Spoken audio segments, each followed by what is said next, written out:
Hey, welcome back everybody. I'm Jade Monkey. We're back here in Rust to talk about that Rust Console Edition for the PlayStation 4, the Xbox One, next generations, and everything in between. And today we got the big news. Rust Console Edition now has the Power Update, also known as Power Surge, out now on PTB, also known as Public Testing Branch or Staging. So if you don't have access to it, just know that if you downloaded Deluxe or Ultimate, you can go search for it in the PlayStation or the Xbox store and just download it. It's called the Rust Console Edition Public Testing Branch. And if you're a baseline user and you didn't have access to it, I have fantastic news for you. You have an upgrade path for you to get it. Now, it's going to cost you $6.99 USD, and it might change depending on your territory. But all you have to do is go into your store. Now, if you're on PlayStation, so it'd be like the PSN store, it would be the Microsoft store for Xbox, but you search for Rust Dark Camo Combat Pack. You get skins, you get coins, but then you get access to the PTB if you don't already have it. And there's also another edition that is for just the skins and the coins, I think. So if you already got the other Deluxe or Ultimate, it's just another way for you to get those skins if you want to. Just know you have to go through the store and not the actual skin store, if that makes any sense. So yeah, crazy. I was on Builder's Paradise. I got to experiment with stuff, so we're going to go over the patch notes and also show you some of the stuff that I came across, because there's actually some stuff that's not in the patch notes. And yeah, it's freaking amazing, dude. Like, holy what? Holy, say what? Crazy, dog, crazy. Okay, so hopefully you guys are able to get that if you want to get the upgrade. So if you're looking for the basics on Power, I will go ahead and link the Power Basics now in the upper right-hand corner. And don't worry, if you want to watch the rest of this, we'll put it on the end screen as well. Just give you some more options. This will help give you the rundown, because I know you're going to place down a turret and go, okay, now what? You know, how do I use this thing? Okay, dude, there's so much crazy stuff going on. So much crazy stuff. Okay, so I think we'll go over the patch notes, and I'll point out some of the extra stuff that we do have going on. Sorry, I'm like super excited, out of breath. Real fast, if you'd like to support the channel, support me above and beyond, you can purchase merchandise or shirts, merchandise down below, just under this video. It's a little picture of a t-shirt, and you can do all the shopping inside of the browser or mobile application. So there you go. Okay, so let's go over here real fast. So many things, so many things. All right, so we'll just kind of keep this here for a second, and we'll read over the different pieces that we do have. Okay, so, okay, added electrical, components, audio alarm, CCTV camera, a computer station, counter, electric heaters, elevators. All of these are a huge surprise. Flashlight, large rechargeable battery, large solar panels, laser detectors, memory cell, modular turrets, monument power lines. I'm not really sure what that means. Pressure pads, RF, pager, siren lights, small generators, splitters, switches, telephones, Tesla coils, wind turbine, and wire tool. There's actually a lot more than that that's actually listed here.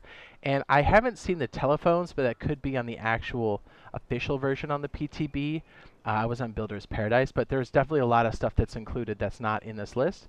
And then for the upcoming Christmas event, we have presents, candy cane club, a Pookie Bear, snowball, stockings, candy cane, snowball gun, ice walls, Christmas tree, Christmas lights, Christmas trees, and Christmas tree lights. Yeah, crazy, right? By the way, here's the full list. I'll kind of keep this here while we read the rest, but like there's way more than what they listed. Like we have the logic controllers. We've got, let's see, we've got the RF broadcaster. Like, I tested a lot of this stuff. These are things that I was like, okay, if you're actually going to be using this stuff, like, what's in there? We have the Tesla coils. We've got, let's see, what's another one? We've got, we have the elevators, but they did bring that one up. I mean, I'm surprised. If this is stage one, either there's only a little bit more left, and or maybe they're just like, let's put it all in and see what happens. Like, this is freaking... This was a surprise to see this much, and I actually put this stuff up, and it's working. So, like, mind blown? Yeah, it should be. Okay. Let's get the rest of this. Gameplay. Fixed a bug with a triangle floor collision that interfered with base building. Fixed a bug that made the wooden barricade disappear at distance, which players could hide behind. Fixed a bug causing players' heads to clip through low ceilings when standing up from the crouched position. Oh, by the way, I did notice there is still that weird echo on our version on PTB, so yeah, the best way to do it is to turn it to mono on your system. It's not great, but just letting you know. At least it was like that on Builder's Paradise. Fix the in-game model and skin appearance of the sheet metal double doors to match the icon in the crafting menu and inventory. Fixed a bug that made weapons disappear in-game models with shiny metallic textures to appear darker. Changed NPC vendors so they no longer have infinite stock despite the map indicating a set amount. Oh no. Oh no. That's a huge one. I don't know how I missed that when I read through it the first time. My goodness. That's going to change a lot of stuff. I got to tell you. Whoa, dude. Fixed a bug that despawned rocket launchers if fired by crouching players. Ouch.